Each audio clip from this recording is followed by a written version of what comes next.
William, your videographer from Two Hats Publishing. I welcome you to the College of Complexes, recorded live in downtown Lakewood area, nestled gently against White Rock Lake. Downtown Lakewood is home to the restaurants with family values and family history to match. Visit the Mecca Restaurant at the corner of Skillman Avenue and Live Oak and tell them you want your reservation to the next College of Complex class.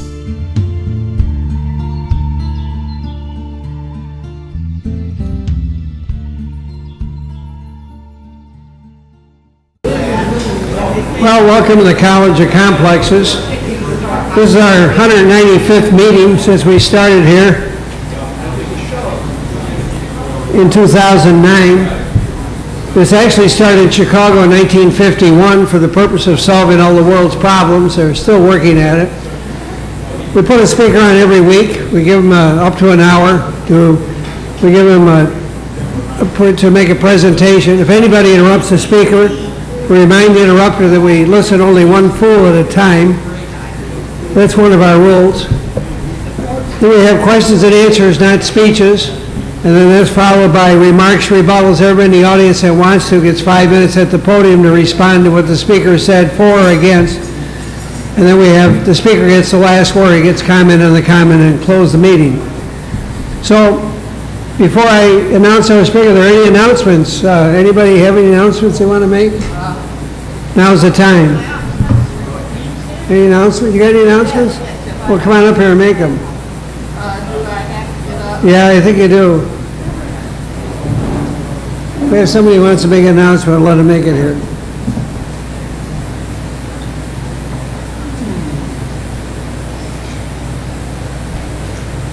Where's the other mic? Oh, over there.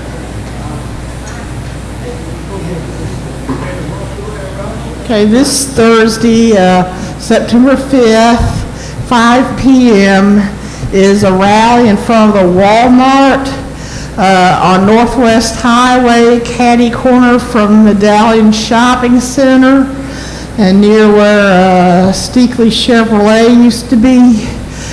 That will be, some people may be committing civil disobedience, but that rally is in conjunction with the organizing efforts of Walmart so-called associates on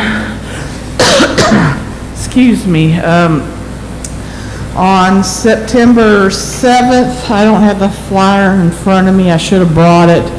But on September 7th in Grand Prairie, not at the UAW Hall on Main, but the other one near Great Southwest Parkway in Jefferson, is teaching about the Trans-Pacific Partnership, which is the latest in a long string of free trade agreements that are threatening our democracy. And one thing I'm going to suggest to them is that they come and make a presentation here. And on the Sunday the 8th, I don't have the address, but there's a Grandparents' Day picnic at 5 p.m. What city park is that in? Lake Cliff, which is at Oak Cliff. And if you need to know where it is, ask Gene or ask him after the talk. So I think that's enough for the upcoming week, given I'm talking off the top of my head. Any other announcements? Now's the time. No announcements. Okay. Coming up next week, I'll make a couple here. First of all, just for what it's worth, on September 6th, which is next Friday, Jim Mars is in Dallas. He's going to talk. He's one of the 9/11 people, and he'll be here at this restaurant Friday night. If you're interested, here's the phone number. You have to call 214-778-8994. They want to know how many people are coming, I think. So that's, if you want to go, it's a free event. It's going to start at 6 to 6:30 for food and speakers, 7 p.m. to 9 p.m. it said. So I'm not sure just what, they asked for our equipment, we're going to give it to them. So they're going to be here next Friday.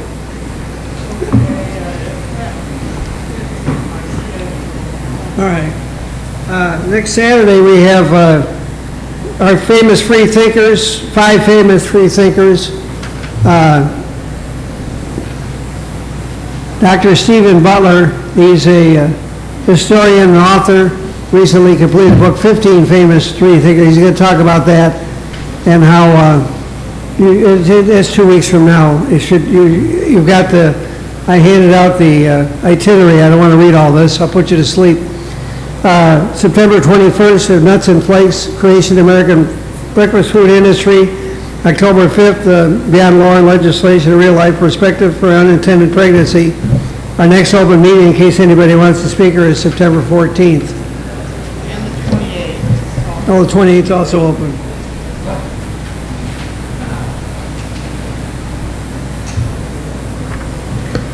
Other than that, just on current events, I saw today that Putin rejected serious chemical weapons accusations as utter nonsense. Just thought you'd like to know that. And some of the current events that are happening, our Congress is going to act on it coming up. But anyway,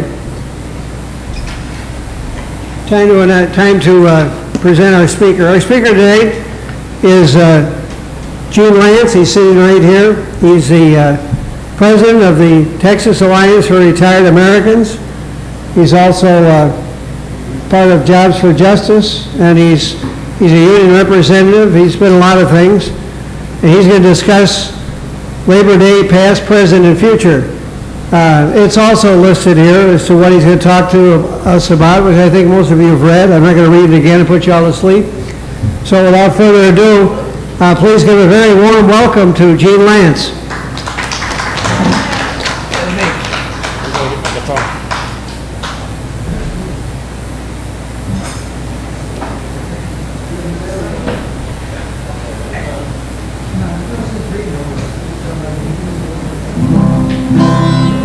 Can you hear that?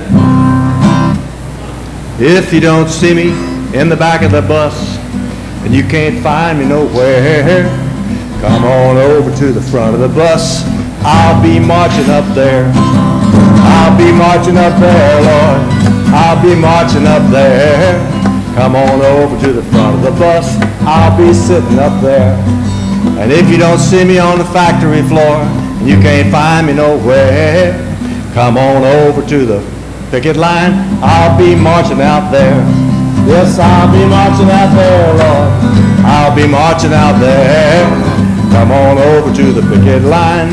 I'll be marching out there.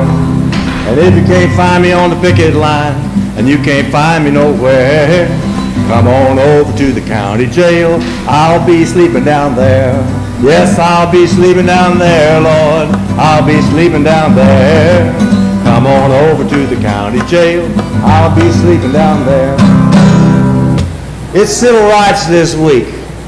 We celebrated the 50th anniversary of civil rights, and we're celebrating this weekend Labor Day. It's Labor Day that brings me here, but civil rights and Labor Day are very closely associated. And in fact, Dr. Martin Luther King, speaking to the AFL-CIO convention in December of 1961, said this: "Our needs are identical with labor's needs. Decent wages, fair working conditions, livable housing, old age security, health and welfare measures, conditions in which families can grow, have education for their children, and respect in the community." Dr. Martin Luther King. So the civil rights movement and the labor movement are closely intertwined. My own union is the United Auto Workers. And I'll start my history of the labor movement in 1935, when a gigantic change came in the American labor movement. They had worked hard to get Franklin Delano Roosevelt elected, and it began to pay off for them. Labor up until that time, from the 1890s to 1935, had been primarily confined to the skilled trades. So in other words, there might be a factory with 100 different kinds of workers in it, but only the most skilled workers were unionized. They were the machinists, the molders, the carpenters, the electricians.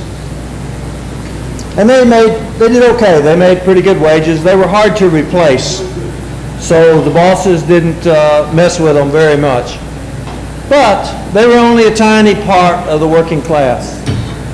In 1935, something amazing happened. The mine workers were organized in an industrial way.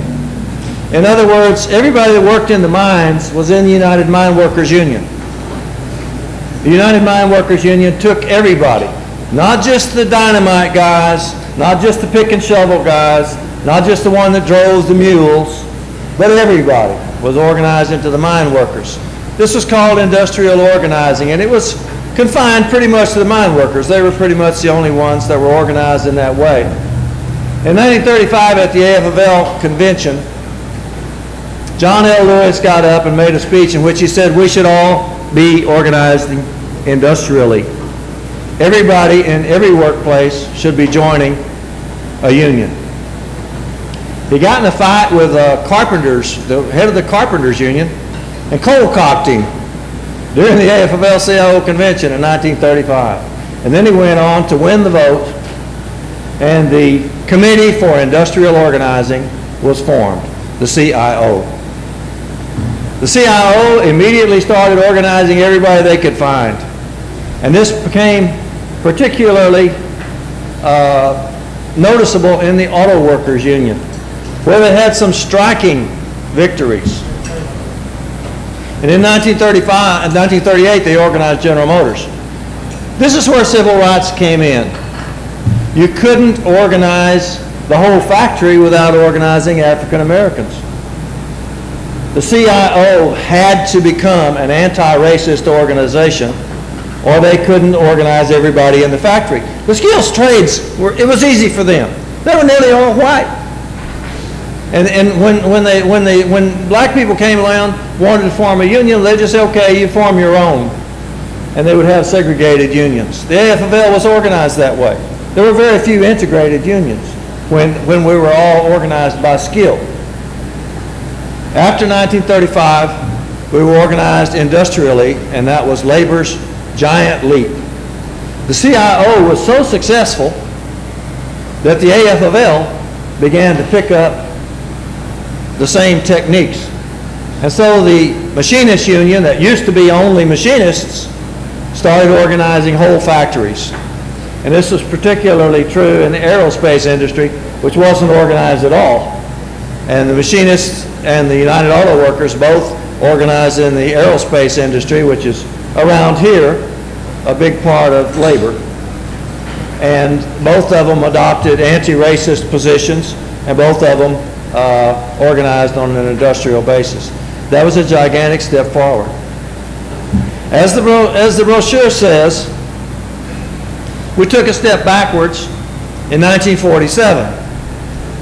That was when the government came down with both feet on the labor movement, created an anti-communist bill called the Taft-Hartley bill, passed by a Republican Congress, vetoed by a Democratic president, and then passed over the veto by a 2/3 majority in the Republican Congress. The Taft-Hartley bill said that no union officer in America could be a communist. The labor movement was turned over mostly to the union leaders who were willing to go along with that. The ones who were not willing to go along with it were expelled.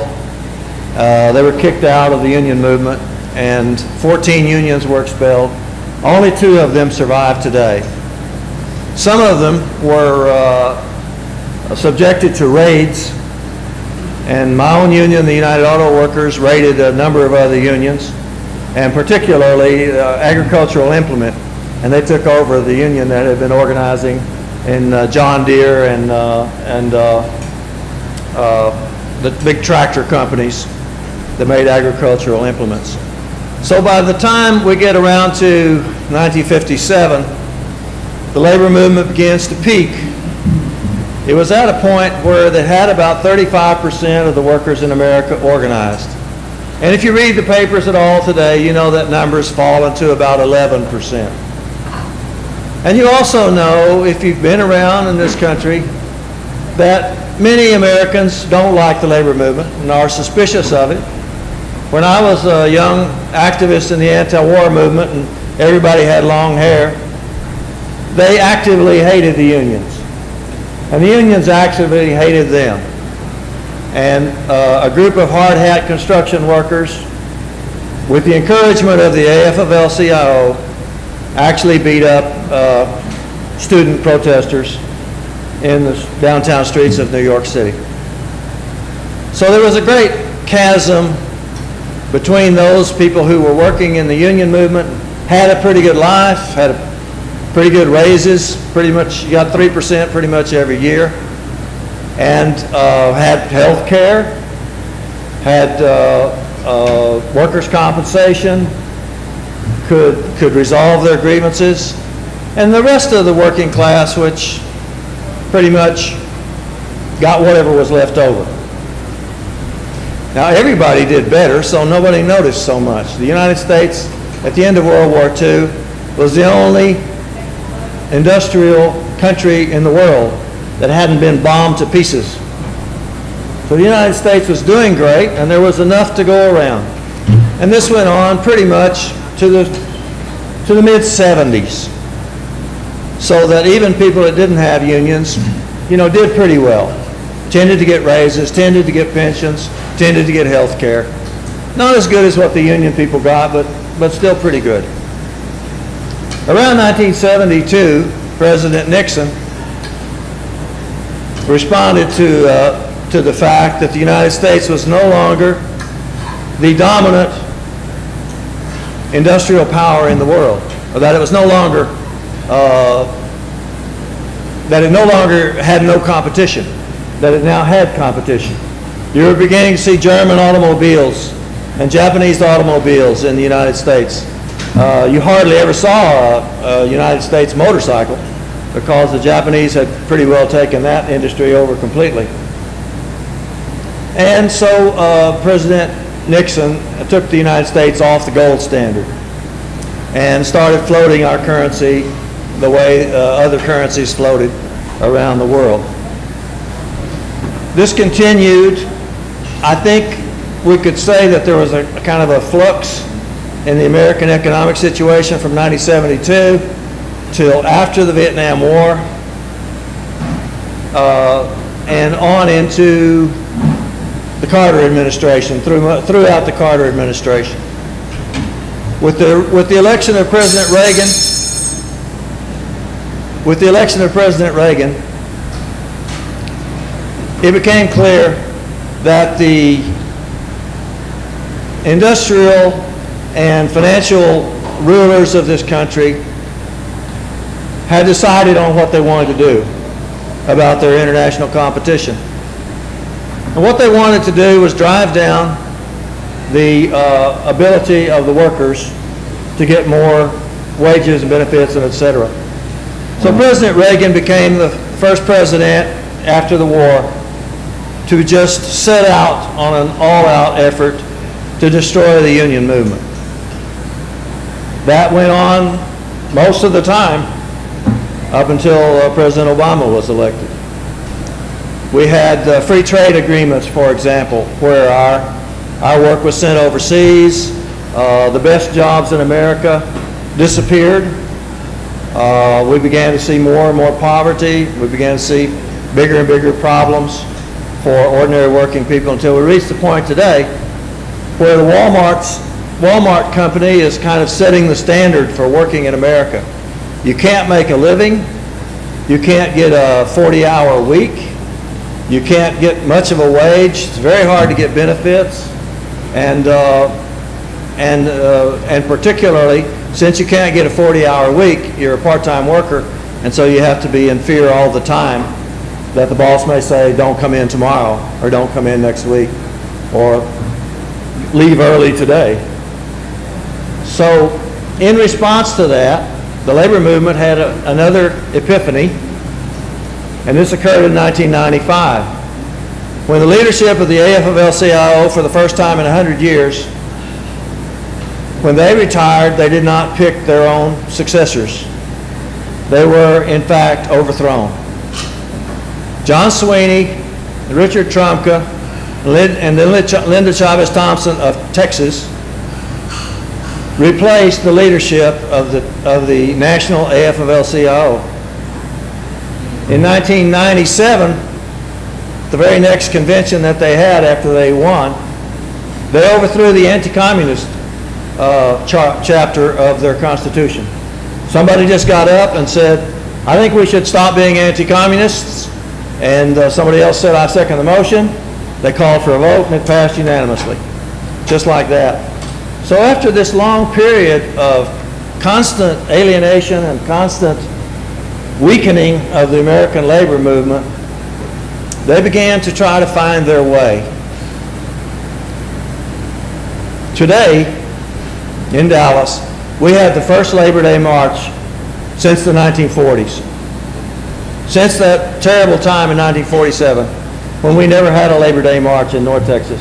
We had one today.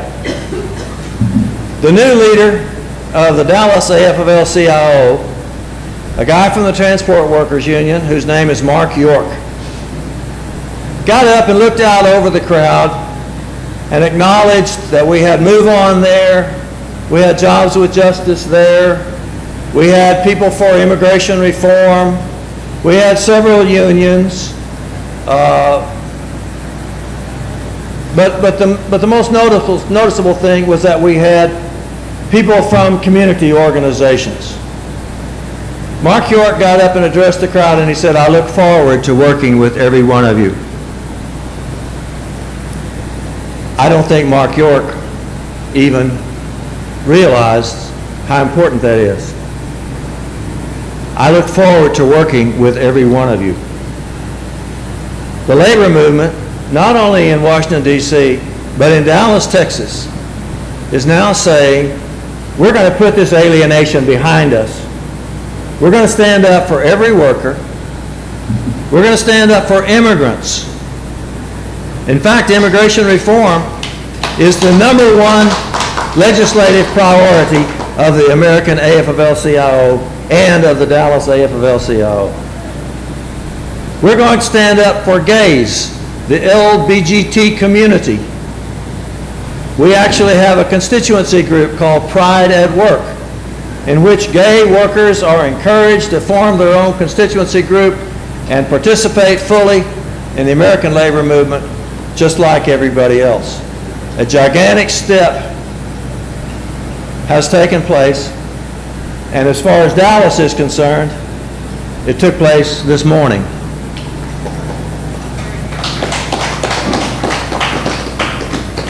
It will be different, and it will be rough. Not everybody's going to agree with it. In the labor movement, there's nothing that everybody agrees on. It's a madhouse of different opinions and attitudes, just like any other group would be. But they're on the right path. They're on a wholly different, a whole new path. And this brings me to the future for American labor. People are saying that American labor is down for the count. They're saying that we're going to continue getting smaller and weaker until we're just gone. I wish I had brought the quote from Eugene Victor Debs. It starts off by saying, 10,000 times has the labor movement fallen down. 10,000 times have we been betrayed and traduced. But he says the labor movement will rise, and its ultimate success is as sure as the setting of the sun. So, that's what I believe. I believe that labor has a great future, and I'll tell you why. Because no matter what you do for a living, if you work for a paycheck, you're a worker. You may not have a union. You may not have ever even had a chance to be in a union. But think about it. Do you know that on Thursday, they had a nationwide strike of fast food workers? And they're striking for $15 an hour. They're making $7.25 now, minimum wage, and they're nearly all working part-time. They're striking for $15 an hour. They are not going to organize as a workplace. Many of them don't have enough people to organize a union. You know, there's 5 or 6 people work at some of these fast food joints. So you couldn't organize them in the traditional way. But they're out to organize them anyway. The same thing is true of Walmart. Workers at Walmart have been trying to get a union, to my knowledge, for the last 12 years. Because I've been working with them for the last 12 years. And I think they made a big mistake. For a while, the union was calling for people to boycott Walmart. And I think a lot of people nowadays still think that that's what we should do, is boycott Walmart. You cannot organize the workers inside a workplace while you're standing outside trying to take away their jobs. So the labor movement corrected that, and now they're concentrating on organizing the workers at Walmart, not into a union, just into a loose association. I don't think they pay more than $5 a month dues, but they've got some protection under labor law, which was won by sweat and blood back in the 1930s, and they are a fighting organization.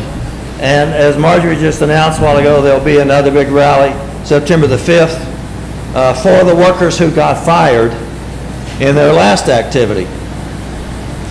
The labor movement is rallying around the Walmart workers. Not just because they're miserable and just because they have to work part-time and because they're scared of their jobs all the time, but because the Walmart model is being copied all through retail. It is harder and harder to get a full-time job. If they can keep you on part-time, they can keep you scared to death, because you never know if you're going to make enough money in a given week to feed your family. So the Walmart model is being adopted with oh so many companies, and even in manufacturing. The manufacturers are trying to get as many temps in as they can get, because you can keep those temps scared. And you can make them do almost anything. Come over to your house, wash your car, babysit, paint your house. Almost anything, because they're scared to death. So the temps are moving in, even in manufacturing. Unions are responding by reaching out to everyone and by finding new ways to organize people.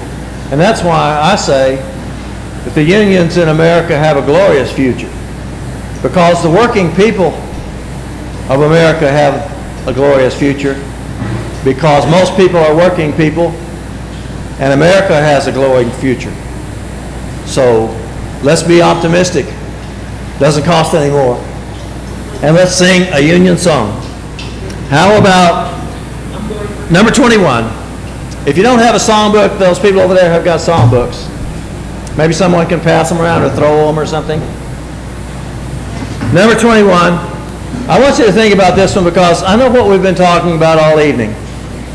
We've been talking about Syria, because that TV up there has been saying that President Obama says that Syria represents a threat to our national security. And I know that people don't know what to do about it. We don't like the idea of somebody killing somebody else. We don't like the idea of using weapons of mass destruction. We don't like the idea of being involved in something that doesn't concern us. So people may have a lot of different opinions in this room. This song is supposed to help people make up their minds. The song was written in 1926 by Florence Reese. At the time that she wrote it, her husband was out doing union business with his deer rifle.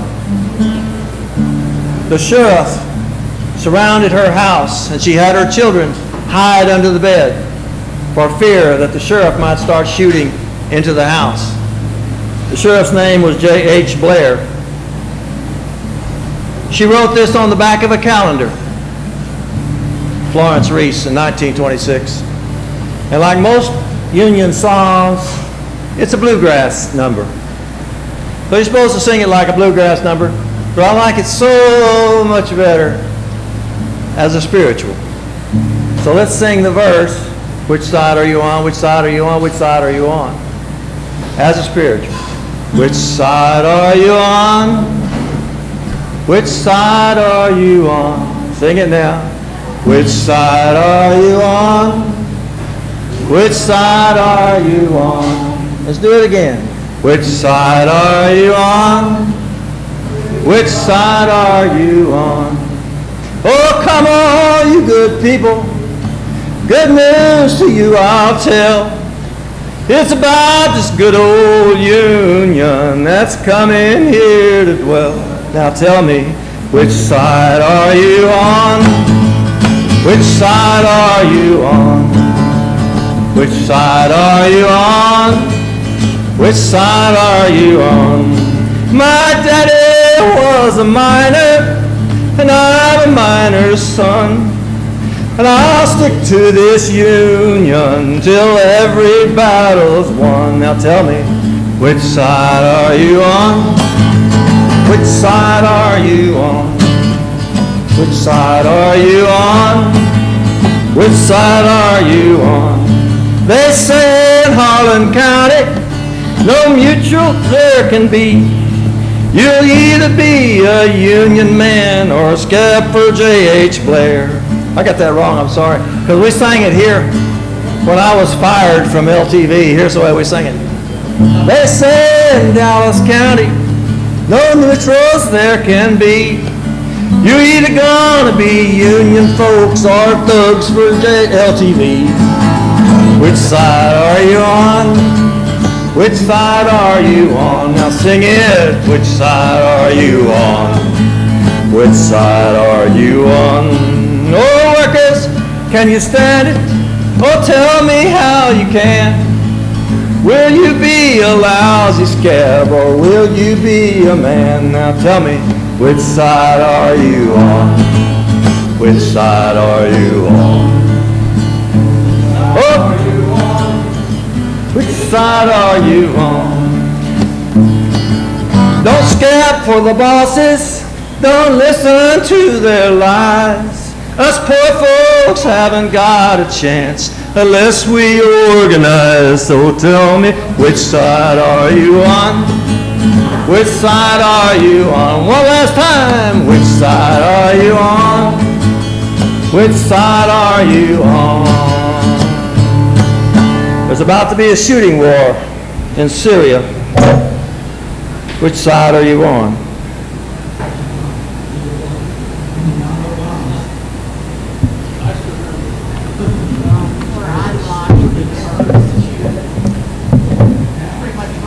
In the Union movement, there's only two sides.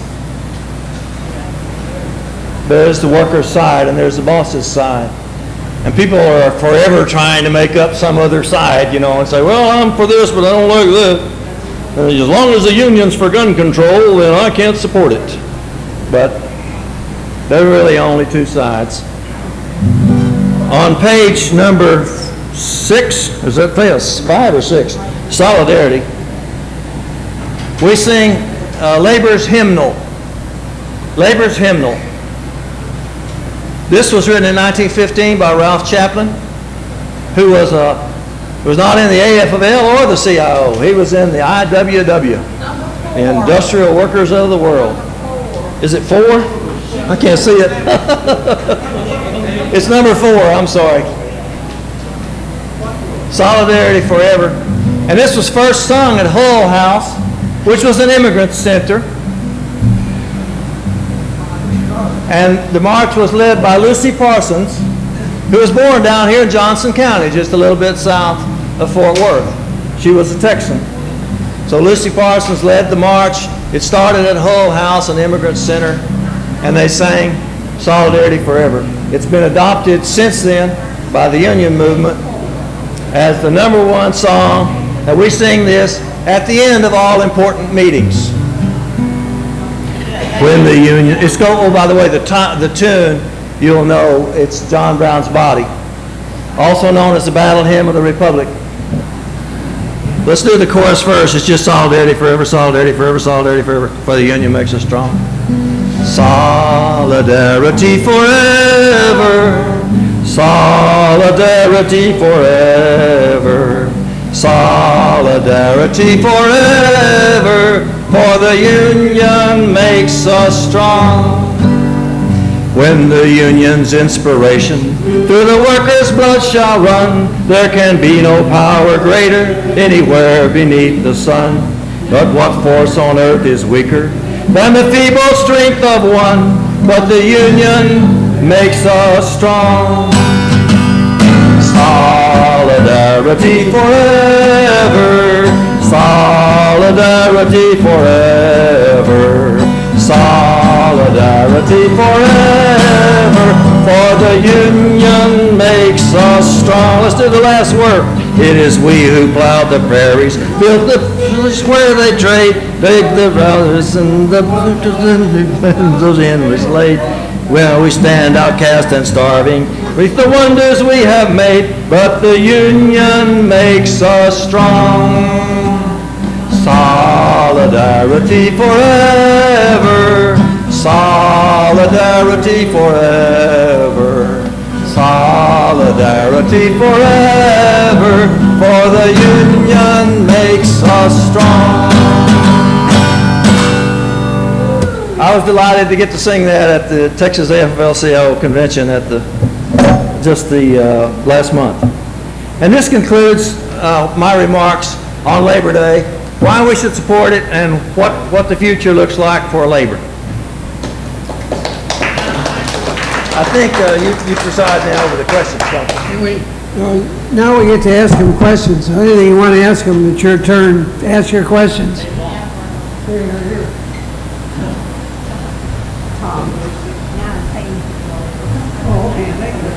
I've got a question. I've always heard so much about Walmart, and I'm curious. I heard recently that things were a lot different, but are they still pretty much paying a minimum wage, and do they mostly have temporary workers, and do they pay benefits for anybody?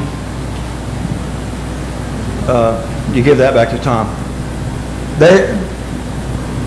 Walmart workers don't work for minimum wage. I think they start at $8.10 or something like that, and I think they top out at $16. But that's about after 20 or 30 years or something like that.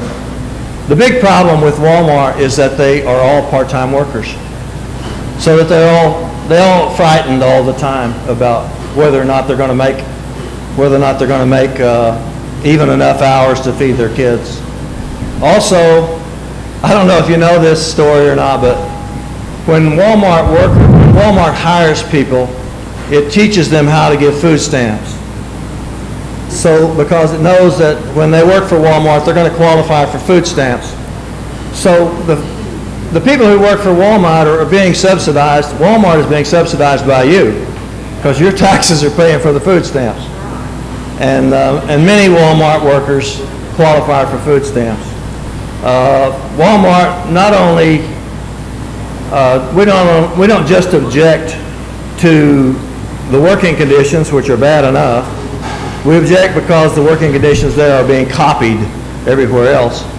We also object to the contributions that Walmart makes in politics to anti-union, anti-workers political figures.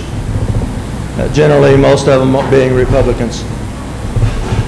Any other questions? Anything I can answer? How does Walmart compare with Target? How do they compare with each other, Target and Walmart? I've always thought that Target is slightly better employer, but I don't know. I don't know either. I know a lot of times people talk about how bad Walmart is, and then they like to contrast Costco. They say Costco is much better. But I don't think Costco has any unions either. While we're talking about Walmart, I want to brag a little bit more. I'm the only person in Texas that's being sued by Walmart. They They want me off of their property, and they want me to stay off of their property. And so I have a pending lawsuit. You know, I'm not the only organization in it. There's several organizations that are being sued, especially our Walmart, which is the organization of Walmart employees. But I'm the only one that's named, a named individual. So I'm getting quite a bit of play out of that. County Judge Craig Jenkins addressed the AFL-CIO and said, "Be nice to Gene," he said. "Be nice to old Gene," he said, because he's being sued by the world's largest and strongest corporation. Yes? You're going to give him a mic? Or what? Oh, there's where it is.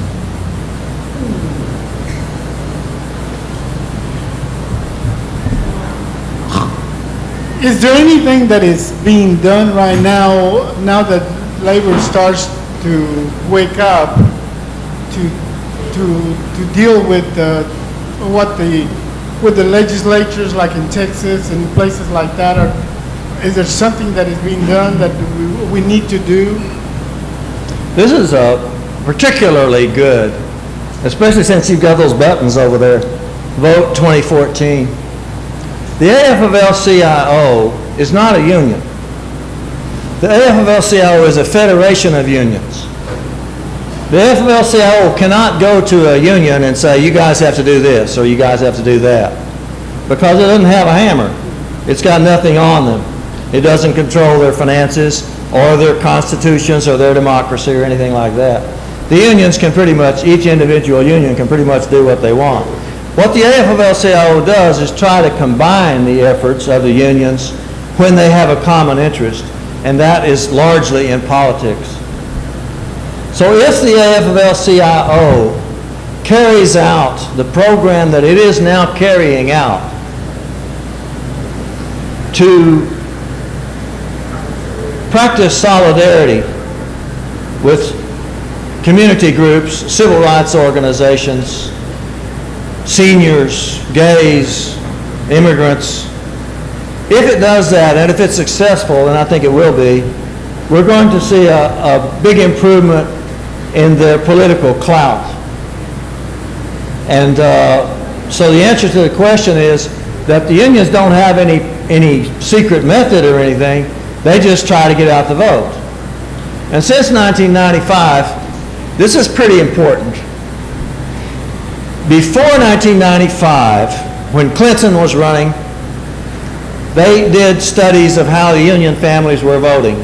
And they found that union families were voting the same way everybody else was. About 50% of them were voting, and about half voted for each party. Union members, almost exactly the same as the general population.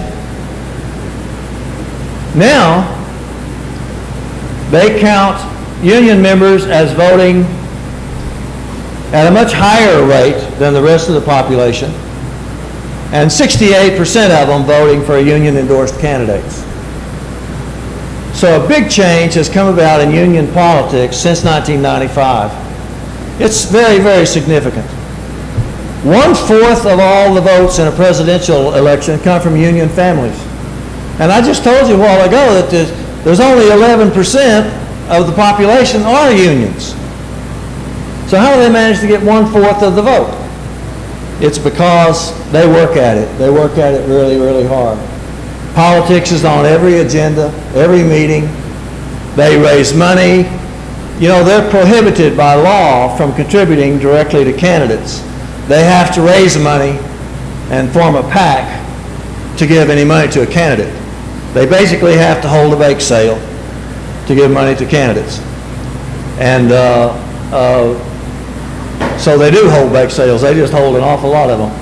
And they've been, since 1995, there's been a sea change in union politics. That's why a lot of political figures come to union events. There were several judges out there this morning at the Labor Day March, out getting their petitions, you know, to get started. And you watch on Monday when they do the Labor Day breakfast, There'll be so many politicians out there, you'd have to beat them off with a stick. I don't know if you know this, but who would you want for your speaker if you were putting on an event? Would you like to say? Wendy Davis. Who would you want? Wendy Davis. Well, who do you think we got? Wendy Davis. She'll be speaking at the AFL-CIO Labor Day breakfast. I wish I could get tickets for you, but they sold out. Yeah, Gene, is the membership of the unions increasing nowadays, or that's one question. Second question is, what influence does the AFL-CIO have on the Democratic Party? And is it tangible, and is it meaningful?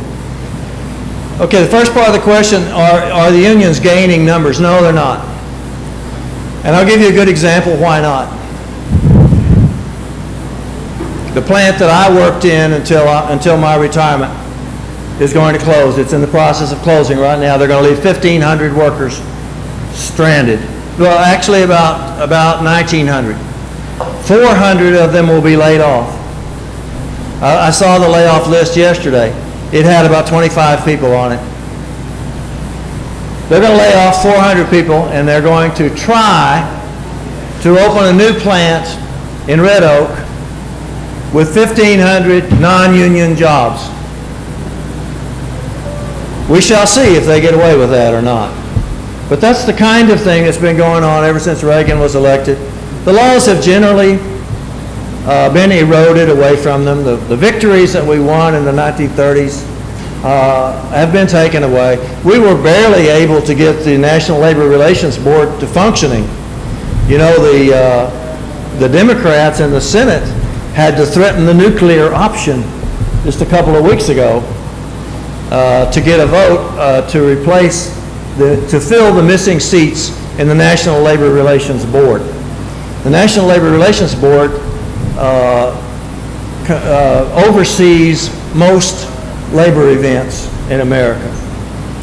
And if it couldn't function, then it would have brought us to a standstill. We would not have known what to do. So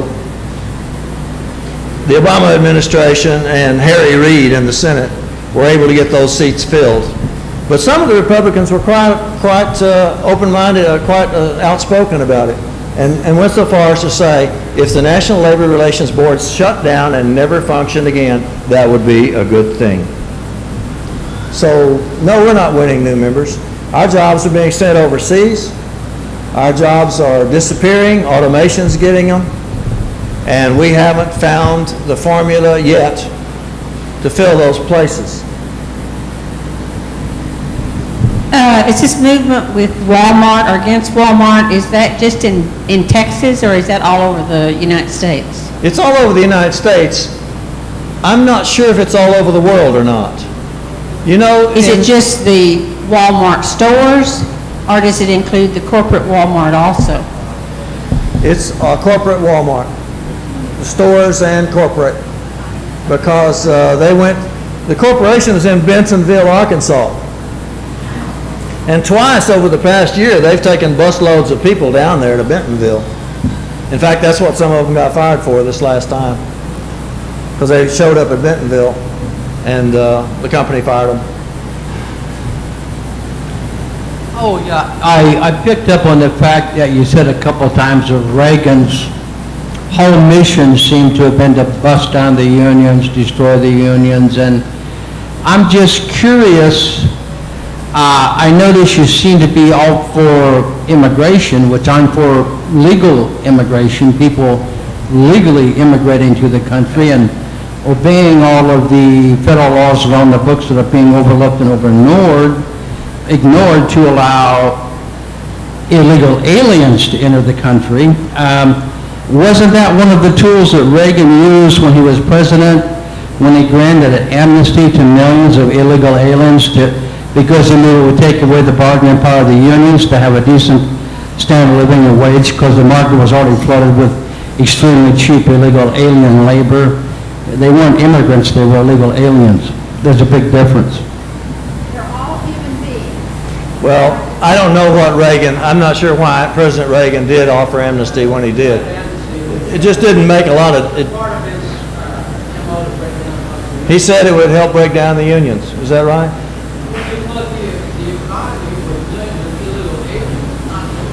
Yeah, but did he actually say that? So I'm not.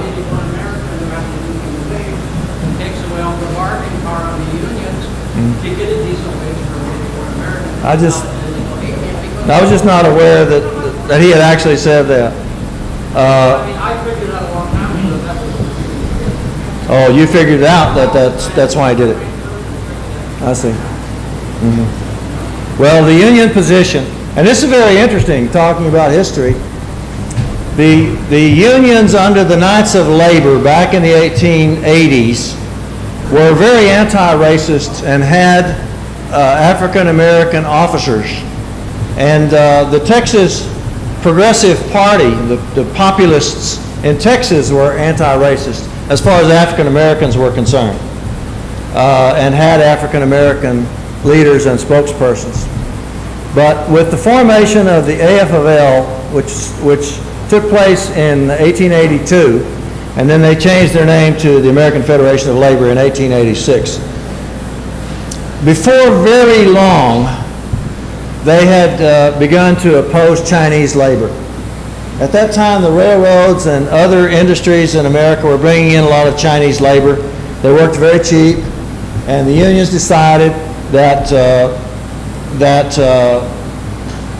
deportation was the right answer for them. It didn't take them, once they got on that slippery slope, it didn't take them very long before they started accepting segregation and segregated unions throughout the country. So what few African Americans were able to get into unions, in most cases, not the mine workers, but in most cases, African Americans had to form separate but equal unions, and they were very weak. And the two kinds of unions, the white unions and the black unions, would scab against each other. And it was very hard to win anything because the labor union movement was so divided. This business of deportations remained AFL-CIO policy until 1999. And if you were active around here in 1999, you'd know that that's the year that we put on a big demonstration downtown. We claimed 10,000. It may have been 2,000. But anyway, as soon as the AFL-CIO changed its position, we put on a big march for immigration reform. And then when the giant march happened in 2006, I was able to get a little bit of labor participation, not a lot, but a little bit. And your attitude about undocumented workers is shared by a lot of union members and some union officers. We don't really agree on anything. Union workers are just like anybody else. We're not people of one mind. We're not soldiers. We don't salute our officers. We don't say, yes, sir, sir, yes, sir. It's not boot camp or anything like that. We have all kinds of opinions. It's been very hard to get just basic civil rights enforced in the unions. Just up until recently, we've still had major grievances in the factories based on civil rights. And in fact, during the period I was talking about earlier, in which the auto workers pioneered the integration of unions, having blacks and whites together in the same unions, it had many, many rough edges. And in 1943, in a factory that I believe was Packard Auto Company, the company got some foundry workers who were black. Now, the foundry is the worst place to work. You know, it's very hot. They transferred some of those foundry workers into jobs that had been held only by whites. The union went on strike to preserve racism. They were the racists. The United Auto Workers International came down and broke that strike and got those union officers fired. And that's how committed they were to integration. That they got their own union officers fired and their own union busted and broke a strike in order to preserve integration in the United Auto Workers. In 1999, I think, especially because of the influence of Cesar Chavez, the unions looked at this whole issue and said, we can't deport them all. It isn't working. It never did work. We were never able to stop the bosses from importing cheap labor, because that's what they are, cheap labor imported by the bosses and employed by the bosses. And they undermine the unions. They undermine your living standards. So the AFL-CIO took a long, hard look at that and said, we will never get anywhere by promoting deportation, so let's give it up and start trying to organize them instead. It was a simple bread and butter solution.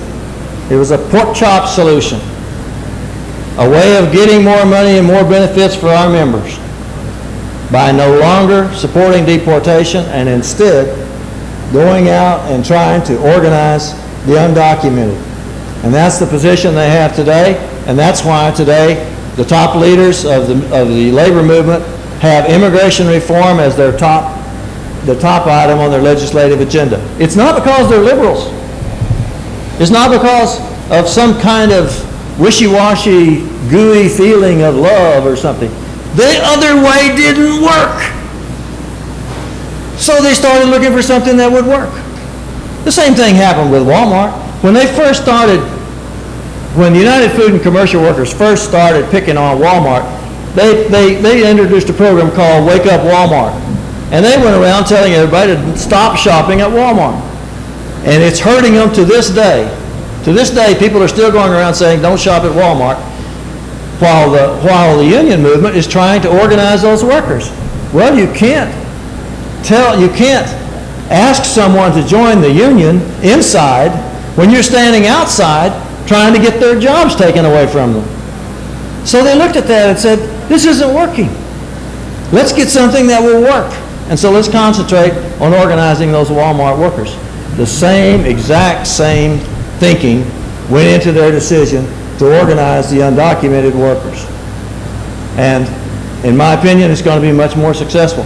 In fact, if you look at the numbers of people joining the labor movement, there are more women than men because of the change in the nature of work, and there are more Latinos than any other racial category. So I think this is going to work. I should have mentioned another thing that the labor movement is doing, and it's called Working America. With Working America, which is primarily just online, it's not, for us here in Dallas, it's not feet on the ground.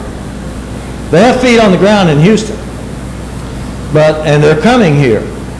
But for us, it's basically an internet phenomenon. But you can join Working America and be a member of the AFL-CIO for $5 a year. Yes, you just get on workingamerica.org and click this, and they'll make you a member of the AFL-CIO. That doesn't mean you have a union, doesn't mean you have protection against your boss, doesn't mean you can file a grievance, but it means you're part of the union movement. And so Working America, I think, is a great idea, and I recommend everybody do it. $5 a year. Can't go wrong for that. Is there any other questions or anything I can deal with? Yes. One problem we're facing is that a lot of workplaces are so abusive that they are relying on a high turnover and people only lasting a few months as a union busting technique. Another problem, and I was in a workplace like that when I lived in Memphis, where the conditions were just so abusive that there was tremendous amounts of turnover. An average person probably lasted about just a few months. And another problem is that in the golden age of organized labor, most people were in large extended families. So when they were on strike or where they were locked out, they had all this support system. But now, double-digit, possibly even triple-digit numbers of people are survivors of childhood abuse and consequently live alone. And so that support system is not there anymore. And I was wondering if you think that something like Working America or International Workers of the World may play a larger role in organizing people who are living alone and people who are having to go from job to job. Wait, I don't really understand the question, though. Do you think these organizations can play a greater role than they have up to now? Yeah, I do. And I mean, you were talking about the good old days when people had extended families, and they did have extended families, but don't forget they only had one worker. The rest of the family was dependent on that one worker. And now you've got more than one worker in a household, oftentimes. My wife, for example, never even thought about not working. She's always worked. And even now that I don't work, she's still working. So now you don't have those single earner families anymore. But the question was, will this broader approach to organizing work? Yes, I think it will. I think it's already working. I think it's going to pay off, particularly in political clout. And I think it's going to make it easier to organize. And I think it's going, I believe, I don't mean to get off on philosophies, but I believe that alienation is what's killing us. Alienation from each other. I believe that if we loved each other, if we could break through our fear and alienation of everybody else, that life would be much better for all of us. I think not only do I think alienation is the enemy, I think that the bosses, the corporations, the financial institutions, the corrupt politicians, all the people that the filthy rich people control, I think that they promote alienation. I think that when you go to a movie, you see somebody standing alone against all odds, but not asking to cooperate with others. Remember High Noon, where the guy goes around all over town trying to get somebody to help him fight those gunfighters, and nobody will help him. And he has to fight the gunfighters by himself at the last. I think when you go to a movie, read a book, everything that you see, everything that you hear promotes alienation. And I think that once we become conscious of that in our personal lives and in our political lives and in our working lives, we will live better. So I hope that had something to do with your question. Yes, sir. Well, I think High Noon also promoted courage, and courage is meaningless without fear because it's measured by the fear it overcomes. In any event, I love being a little contrarian. It makes it so much more interesting in these meetings. I support the unions a lot. I support that idea of people joining together. However, I think that all of us in every organization that we're in, from the world to a country to a state, etc., and the companies we work in, must realize something I've been drumming here, is that there is this rampant virus in human consciousness of greed and lust for power.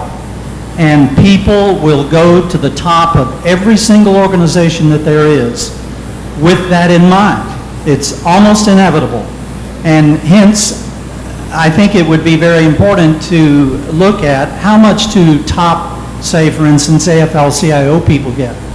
Right here in our educational, Dallas educational system, I think his name was Hinojosa when he quit, was making $400,000. And I would think that almost any teacher out there in school was far more valuable to those children than he was. And then, as you mentioned, these bankers and Wall Street people walking home with $100 million bonuses, things like that. This is the outrage to me of this virus in human consciousness. And every organization needs an active police force, i.e. the people in it, to be alert, educated, and watch it and take action to keep it from happening because it just sends the wealth to the hands of a few and keeps everybody else in poverty. Is there a question? Yeah, is there a structure that is aware of this and monitors this? I mean, is this on the minds of people in the unions and in the, like AFL-CIO? Is there any way to guard against this? Because these people get controlled by the politicians just like anybody else, who are controlled by other people with money. Democracy. Democracy is how we hold the greedy in check. Democracy has suffered horribly lately. The Supreme Court of the United States has ruled that corporations are people, and not only are they people, but they're better than everybody else. And they live forever. They live forever, and they can contribute millions to the political process, while you're lucky to be able to contribute $20.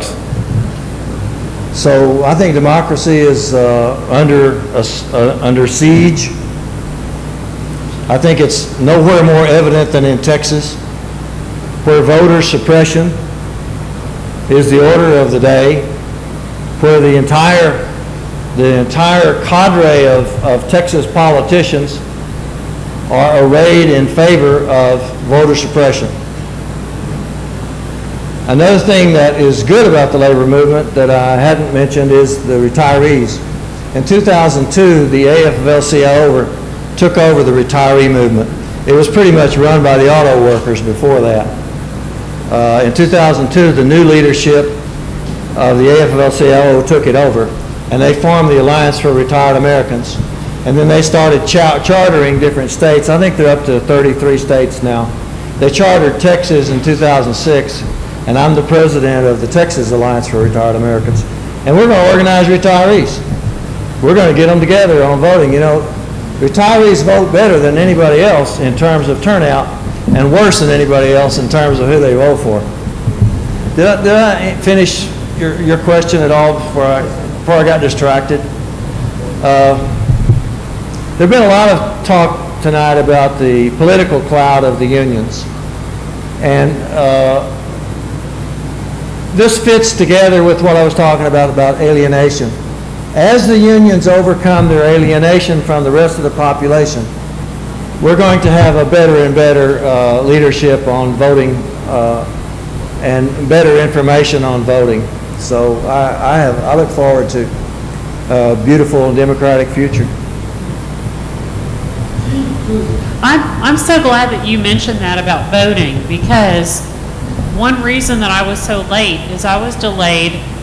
I was trying to register someone to vote, and it became apparent that the person did not have a physical address. She has a post office box because she has nowhere to live for the last 10 years. This woman has nowhere to live. How can you solve that problem? I mean, how can you get her registered? You can't register someone with a post office box, to my knowledge, right? So as a deputy voter registrar, I don't know what the law is there.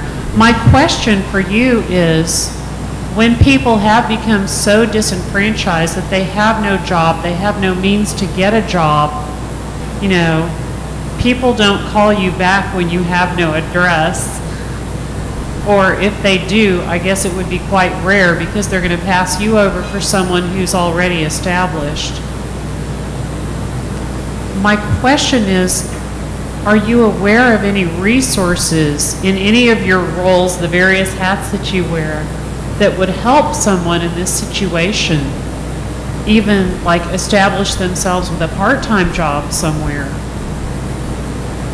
In the past, up until about 2 weeks ago, the unions worked very, very closely to the United Way. I'm not sure what's going to happen with that right now. They fired the labor liaison at United Way, so I don't know what's going to happen. But in the past, we had a labor liaison with the United Way, and we'd give jobs like that to him. We'd say, try to do something about this. But the only thing I can suggest as far as your friend that you tried to organize is that you put for her address whatever government agency oversees her. Like if it's the shelter or the Texas Workforce Commission, I don't know who does. But that's one of the things that the union movement is doing. As I said a while ago, they can't organize people at their workplaces in the traditional sense because of the way work is being done in America today. So they're organizing them in all kinds of new, interesting ways. And one way that they organize them is around the supervisory agency that supervises their jobs. For example, home health care workers in New York and California have got some big locals with thousands of members. Home health care workers, as you know, travel around. They go to one old person, and then they go to a disabled person. They go and sweep up somebody's house, and someplace else they give somebody a bath or something. Home health care workers have no workplace, but they're still organizing them because they're presenting their demands to the supervisory agency for those states. And that's an attempt to deal with the situation that we're in. But when you get right down to it, unions aren't a social organization primarily. They're primarily doing what they do to advance the interests of their members. They have just recently, since 1995, decided that their interests of their members are also the interests of every other working person in the United States. So that's why they're changing, but they're still not a social organization. I just wanted to make a comment about the previous comment about power and how everybody, once they get into you know, a role where they have so much power that they get corrupted. I think before we can start worrying about it right now on the unions getting in that situation, the pendulum has swung so far to one side that it's going to take a long time before the pendulum gets in the middle where it needs to be.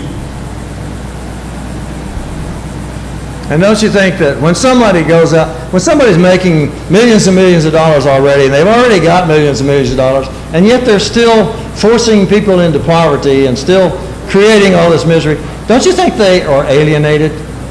Don't you think that they are fearful of other humans? Don't you think they'd be better off if they had a little love in their hearts? Susie, this is a question for you. What about the bridge? Talk right into it.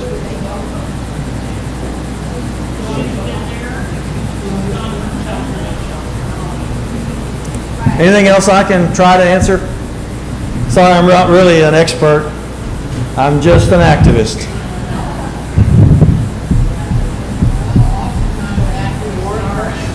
I'm speaking again tomorrow and singing. That'll probably keep you away. At First Community Church on Ferguson Street in East Dallas, 9 o'clock. Yes, ma'am. First Community Church, a very progressive church.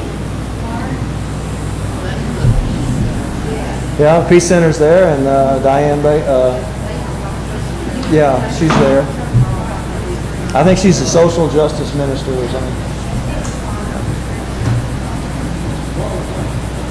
So that's it. Now, do we still have the rebuttal and okay.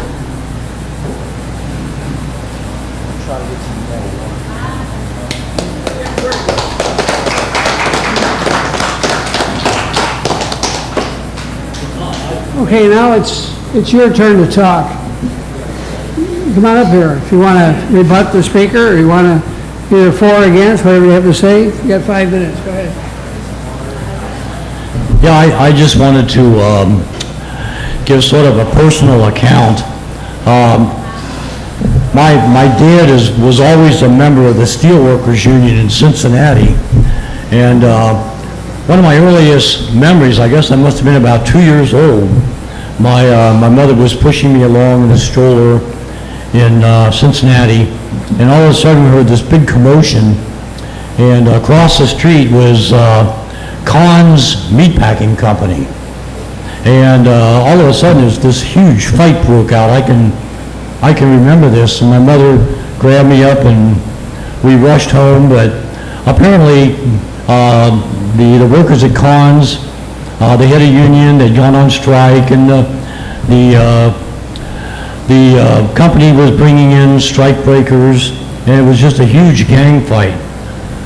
But my dad was a member of the Steelworkers Union for, I guess, about 28 years in Cincinnati. He was a machinist. And for most of that time, I think he was the treasurer of the Steelworkers Union, the local there. And after about 28 years, the company decided to liquidate the company. They liquidated, and the workers found out that the company has spent all the retirement money. And of course, this went to court, and the court found in favor of the company. So after 28 years, he had no retirement. But my dad thought, well, being a machinist, he probably wouldn't have any trouble in Cincinnati. There are a lot of machine shops in Cincinnati, and so he started making the rounds, and nobody would hire him. And so he was never able to get a job again as a machinist in Cincinnati. And he found out later that he was on a blacklist that had gone to all the companies. So he finally got a job with the city. Anyway, I don't know if everybody's ever heard the 1940s CIA song. I can only remember the first line. It goes something like, I belong to the CIO, 'cause everyone I CIO.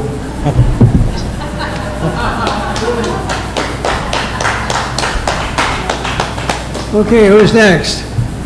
Come on up here.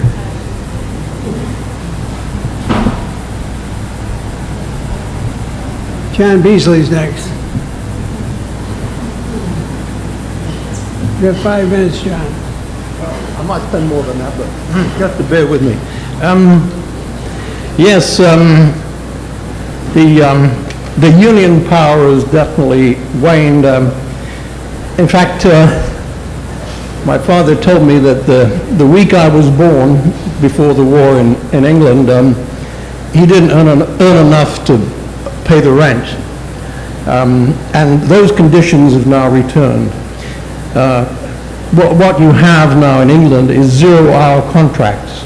You have a job, but there's no guarantee of any hours. You work, they send you home, there's no money. So the 30s conditions have returned. And really speaking, it's the working people's own fault for voting in these politicians that do it. Anyway, so I have a little prepared dissertation here. So what's happened is, especially since 1980, laissez-faire economics has been the order of the day, supported by all parties.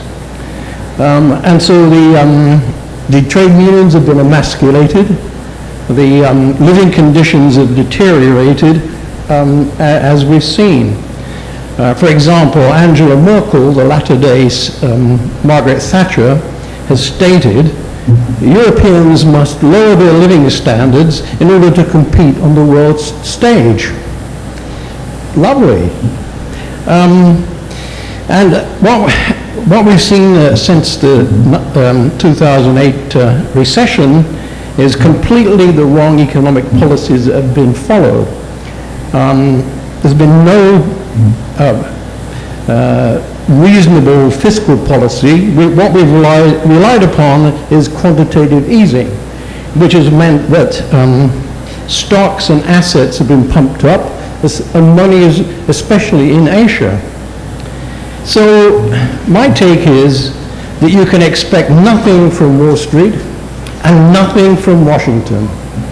Nothing. So what should we do? Well, I have a little story to tell you. Okay, in 1941, a bishop sent a young priest to a vocational school in the most deprived area of a country. This region had high unemployment, poverty, and isolation. Okay? He was sent to teach, bring education to the local people in that area, the poorest area in the country. 2 years later, he founded a technical school, and that was 1943. In 1956, he persuaded 5 graduates of the technical school to start a business, making paraffin stoves. By 1960, and 2 years later, they said, well, look, we need to grow, but we can't get money, so they founded a bank. So by 1963, there were 30 associated businesses started from this bank. By 1956, this organization had grown, and it spread out into all kinds of businesses, including manufacturing, banking, finance, retail. It had its own pension plan and social security plan. Nowadays, it has 95,000 employees. It has 77 firms around the world, including America. Okay? And it's in all kinds of manufacturing, and it holds its own on the multinational market. So what is this company, and where is it? Well, as you should guess, it's the largest employee-owned company in the world. The name is Mondragon in the Basque area of Spain. So that was a Catholic priest who started this. Okay? He followed the doctrine that was called the Catholic social teaching. So he imbued that ethic to his disciples. Okay? And so these ethics were as follows. It embodied cooperation. It embodied responsibility of management. It involved payment solidarity. So today, the pay range is 6 to 1. So the lowest paid worker may earn $20,000 a year. The highest will be earning $120,000. Okay? And it also embodied social transformation. Okay? Now, Mondragon is also in the United States. It's actually signed up with the United Steelworkers Union in Ohio and other places to talk about forming worker cooperatives. So my feeling is the days of Waterloo are over. They're long gone. The unions really give the appearance of being an Oliver Twist sort of a character. There they are, really on their knees with a begging bowl, asking for more. They're not going to get it. Wall Street's out of the question, and politics are out of the question. They're going to get nothing from either party. They're on their own. So my recommendation is folks, recreate Mondragon in America, okay? And I often talked about John Lewis in England. John Lewis is also employee-owned, 80,000 people. It's the most respected operation on the high street. It outcompetes everybody, including Walmart in England. So what I recommend really from the unions is, look, this country is in crisis. They've wrecked the economy, and they will continue to wreck the economy. These people in Washington and in Wall Street are utterly worthless, in my judgment. They're without intellect and really should be ignored, okay? This can be done, and Mondragon did, from scratch. John Lewis actually was started by a couple of people in 19th century, and the guy became rich and he gave it to the workers, but Mondragon didn't. It started from scratch, built up. I think the union leaders should approach the churches, especially the Catholic Church, and say, look, are you with us? You know, and also approach the dissident Democrats. Look, do you really want to be part of this system in Washington? Okay? And also the general public. I mean, look, and I would say, look, I proposed once a federal bank, okay, which instead of spending, 18 million stimulus, which, should have been gone to a national, but I think if they could raise from the churches, I mean, for God's sake, let's have some Christianity in this deal for once. But the Catholic Church has a reputation of being totally right-wing. I mean, my wife's best friend is a Catholic.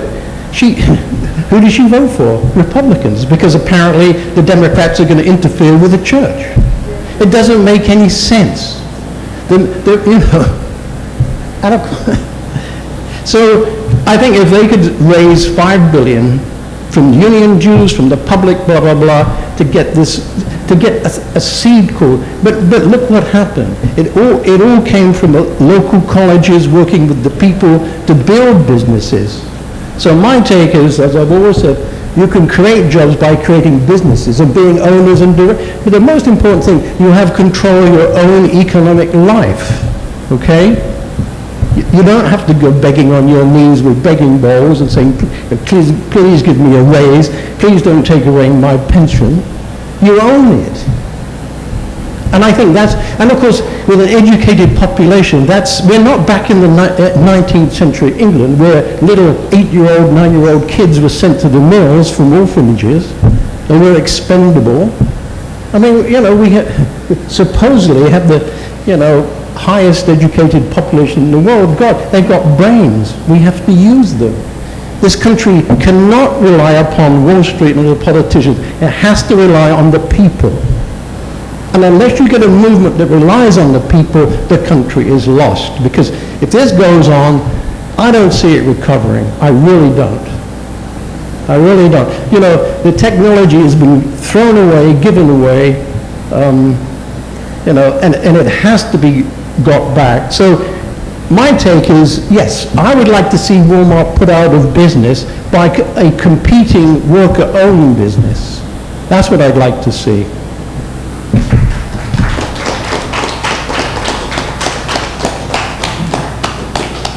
Okay, who's next? There has to be a next. Albert.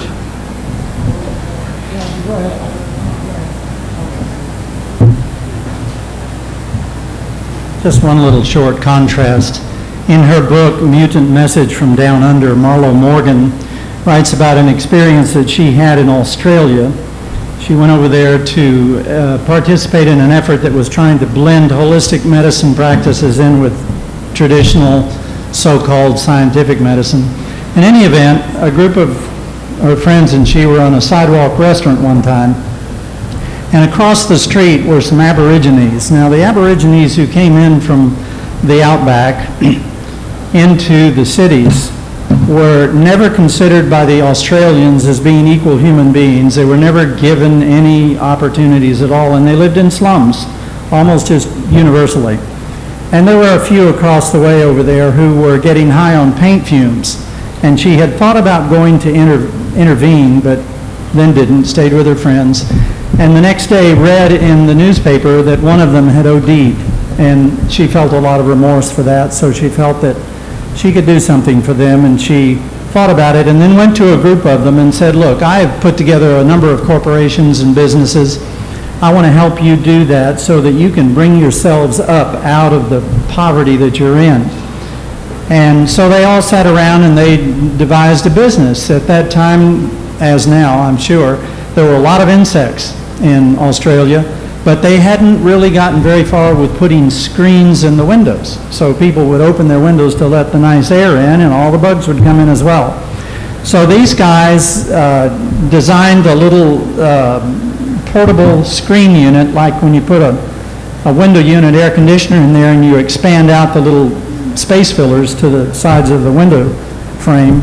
They made a screen that would expand like that, and they got together all the manufacturing. She helped them finance it, and each person took a job, and there were the carpenters, and there were the president of the thing, and the salespeople, and all that.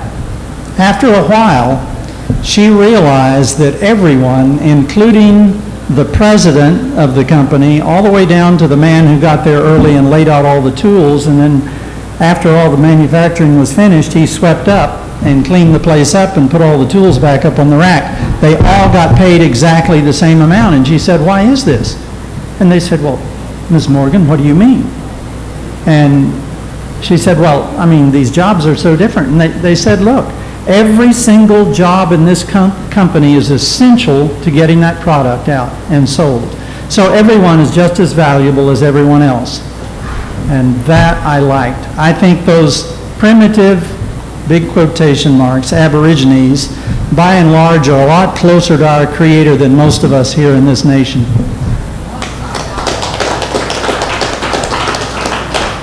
Okay, who's next? We got a next? Okay, who's next? Got to be a next. Anybody over here? Susie? No? We out of people? I guess I'm the last man standing. Anyway, I want to thank our speaker. I think he did a terrific job. He brought us all to think about labor and what it means and what we have to do with it, and look at our history. He brought our history into this. I come from a little different history. I had 50 years, 47 years I worked in the railroad industry, and 20 of those years I was the chairman for a labor union in Chicago. And I learned a lot, but some things I noticed that fit with tonight. In 1916, I think it was 1916, they passed the Adamson Law, which created 8-hour day in the railroad industry. It was 8 within 9, and they paid single time for overtime, straight time. That's how it was set up back then. And the purpose, they thought that single time was enough to outweigh the cost of fringe benefits. After after the Great Depression, they put in WP projects, CCC camps, other things. And they spent government money to put people to work, but they ran out of money. They didn't have enough to keep it going. And in 1938, Francis Bacon was the Secretary of Labor at the time. She gave Roosevelt something out of her desk drawer, which was an 8-hour day. And the idea was to reduce the work week from 60 hours to 40 hours, and the work day from 10 hours to 8 hours. It was an interstate commerce only. It was a federal law, not a state law. And they jacked up overtime from straight time to time and a half, because at time and a half, it outweighed the cost of what fringe benefits they had at the time. So the end result was corporations didn't like it. They screamed like stuck pigs, but they had options. They could break up, de-emerge, form smaller companies, get around the restrictive labor law, or spend money, become more productive, and produce more in less time than competition small business did in more time. Within 5 years, big business, it was in a holy alliance. Big business and labor went to each state legislature to put the states on a shorter work day, because misery loved company wanted to eliminate their competition. That's how we got the 8-hour day in this country. That's how we got 5-day work week. And the rest of the world followed. So I'm looking at today. Today we have 25 million people out of work in this country. It's very bad. And Europe has a lot of people out of work. And automation has taken its toll. I was in the railroad industry. In 1980, they put in the Staggers Act, which deregulated the railroad industry. That was after they deregulated the phone company. The phone company, as soon as they were deregulated, they were regulated at the cost of capital, which at the time was 6%. As soon as they deregulated, they shut down Western Electric. They sent 30,000 people overseas, and they had the Taiwanese make the phones because labor costs were cheaper, and at last they were free to maximize profit. In addition to that, they pulled out of the space program, they pulled out of labs and other things, and they've downsized excessively, put a lot of people out of work. The railroad did the same thing. They put in the Staggers Deregulation Act. They could charge what they wanted. They could charge a cheaper price to go along a route, and they did a shorter route. So then they started rerouting the traffic. and they started going to shipper, give them a cheaper price to go longer route. They did a shorter route, starve out the short routes, keep the long routes, and they made a lot of money. And they have trains running down the track quite heavily to this day. And we got rid of the cabooses. They went to a train load operation instead of a carload operation. In Houston, Texas, they had 7 yards. They got rid of 6 of them. They had 1 left. Maybe it was 8 yards. They got rid of 7 of them. They had 1 left. They had a meltdown. They had traffic stacked up all over the country. That was Union Pacific. And finally, they figured they'd lose enough business they could efficiently handle what they had left. Well, the reason I'm telling you this is that today, in the railroad industry, we have 5 people on pension for everyone that's working. That's how bad it got. It's automation for you. And so we've got 5 people on pension for everyone that's working. They went to the Railroad Retirement Board and said, you got to do something. We can't afford to pay for the pensions. So now the employer pays 2.5 times what the employee pays for pensions. It'll balance out someday, but right now they're paying 2.5 times what an employee pays because of the downsizing, and they're making tons of money. That's why. So my point is this, is that over time we're creating jobs, we're putting people out of work, we're automation, it's a constant thing. Maybe it's time to shorten the workday in this country. Maybe it's time to shorten the workday in the world to put people to work, because we're chasing our own tail. We're getting nowhere. I mean, if you realize it, it's happening. You can see it. So I'd be an advocate of a shorter workday, maybe a 30-hour work week, 6-hour day. Don't cut the pay. That's what they did in 1938. That's how you got the 8-hour day. There was no cut in pay. They kept the same daily rate. They reduced the work hours. And if you only work 6 hours a day, which I negotiated once, you don't need a lunch break. You're in and out there in 6 hours. So you can put on 4 shifts. You could put them around the clock. You put more people to work. You have more people working paying taxes. You have less people now working draining taxes. The government's a twofold benefit of increased tax revenue, not raising taxes, plus you have less bills to pay. That sounds real good. Only one problem, you got the rest of the world to worry about.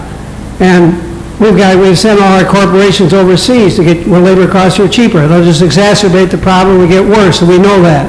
So if we implement that, that doesn't work either. So we have to do something about jobs going overseas. We have the WTO, but it has nothing to do with labor. It is all about management, all about what they can do to each other throughout this world. So maybe if you look at the analyzation of what has happened relative to tariffs against another country create a price-wage spiral, price-wage wars, etc. That's not what we need. What we really need is tariffs against corporations, because I think it's 80% of our goods that are imported are through our own corporations that are overseas creating things over there and shipping them here and selling them here. Apple is a good example. They produce everything in China, they ship it all here, and they sell it here. So the only people who have jobs here are the people that sell it to us. That's it. So if you want to put tariffs on somebody, that's where they need to be. And that's where our corporations, that's where our government needs to react, to put tariffs on corporations so that to level out the playing field on labor costs, because they're so cheap overseas. Then the end result is they'd end up cheap producing it here.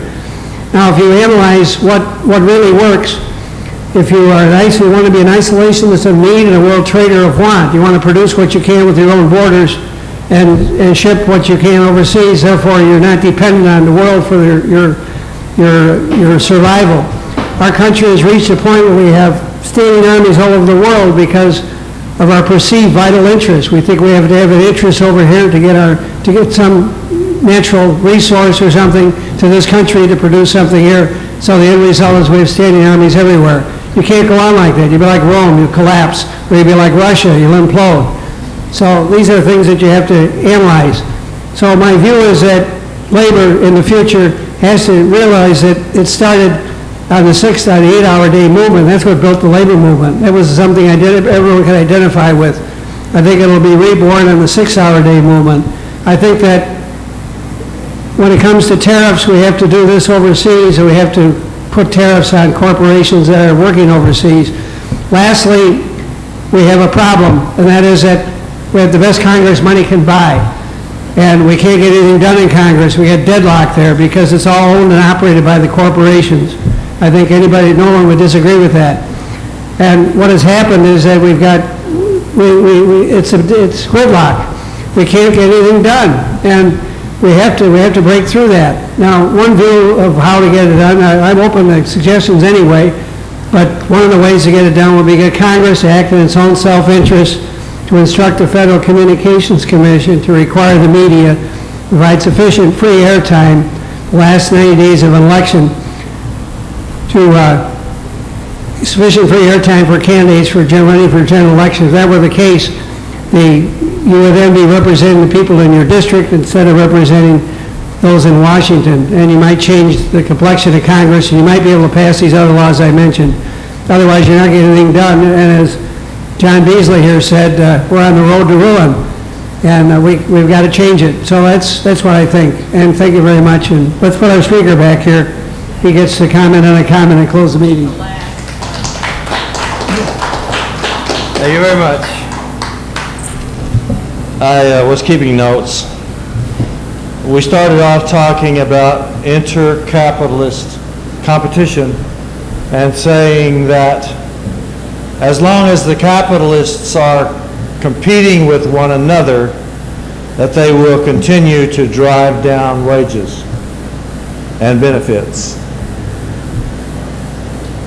This was not obvious in America from 1945 to 1972 because we were so wealthy, because nobody could compete with the United States.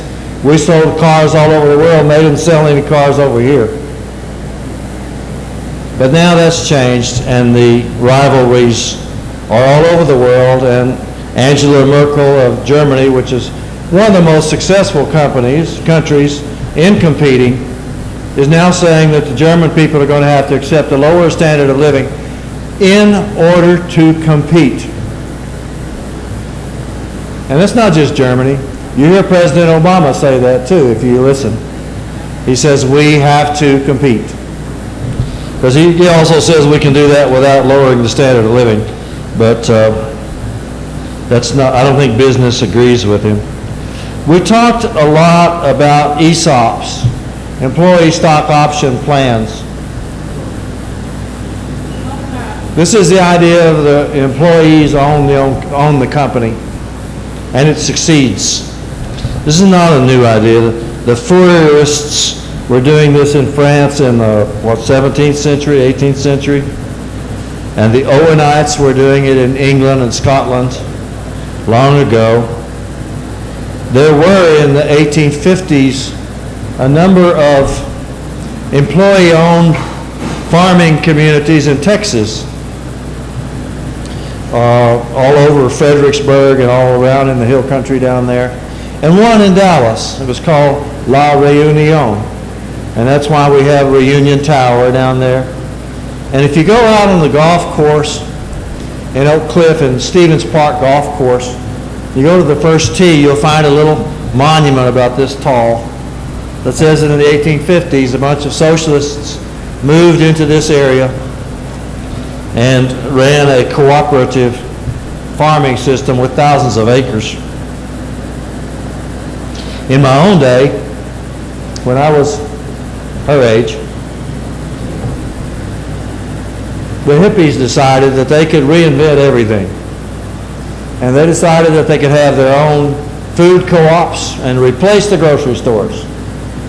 And they could have their own schools and replace the public school system. I was one of the fools that did that. For 2.5 years, I ran one of those schools that was supposed to be so good that it would replace the public school system. I was sure of it. What happened to that? What happened? Well, I'm going to get to that. We also discussed using organized labor as a model to solve a bunch of social problems. You have to be careful with that. Organized labor is a defensive structure. It doesn't create new entities. It defends what it already has. And organized labor is not a revolutionary organization and never will be. Never have that intention. We talked about instituting a 8-hour day, I mean a 6-hour day. And I don't know if you noticed, you said Francis Bacon introduced the idea. Francis Bacon was a playwright. It was Francis Perkins who was the Secretary of Labor. Yeah. We talked about shortening the workday, and we talked finally about fair elections. And if we had fair elections, some of these other reforms could be introduced. Now, what's wrong with any of that? Every one of those is a wonderful idea. And if we had a world that I was talking about earlier where we weren't alienated and frightened of each other and hating at each other and divided, we probably would implement all those things. But we don't have a world like that. We have a world in which there are the very, very, very, very filthy, rich people, corrupt politicians, corporations, and financial organizations that like things the way they are. They don't want 6-hour day. They don't want employee-owned corporations. They don't want fair election laws. What else? They don't want to stop competing. All of the things that we talked about, and they don't want free schools replacing their school system, the school system that they operate.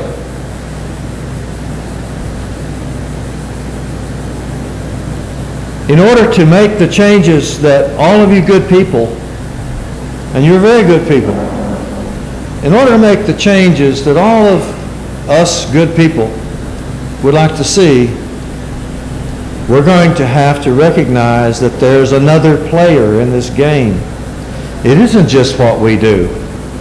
It isn't just convincing each other. It isn't just making sense. It isn't just having a good idea. It's beating the other side. The other side doesn't want these things. They're against you. They will stop you. What happened to my school? They ruined it. It was a financial disaster. What happened to the ESOPs of Argentina? When the Argentine government almost went bankrupt and people went out and started taking over those factories themselves and running them, and some of them were somewhat successful, what happened to them? They got taken over again.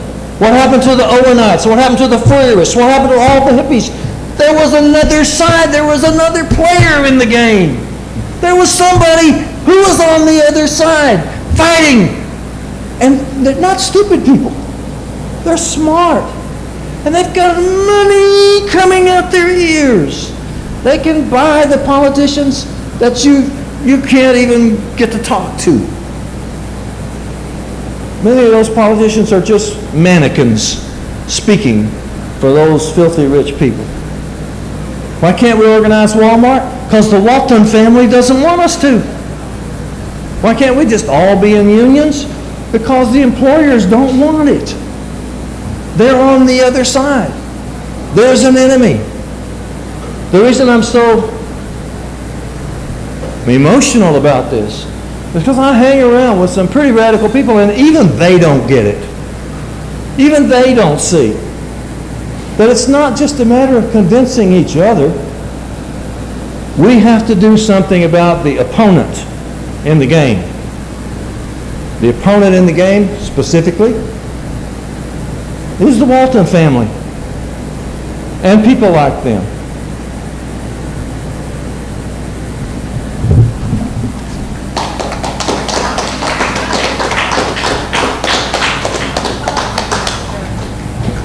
Well, we finished our formal talk for tonight. We're good till about 10 o'clock. They'll kick us out. And we're good till then. Your speaker is sitting here. You can talk to him. You say what you want. Give us more ideas, whatever. Thank you very much. I think you had a good time. Thanks again. This is William, your videographer from Two Hats Publishing. I hope you enjoyed this video. If you like it, please leave comments below, or like us, or follow us, and get notices to all our videos. Remember, when visiting the Mecca restaurant at the corner of Skillman Avenue and Live Oak, tell them you want your reservations to the next College of Complexes.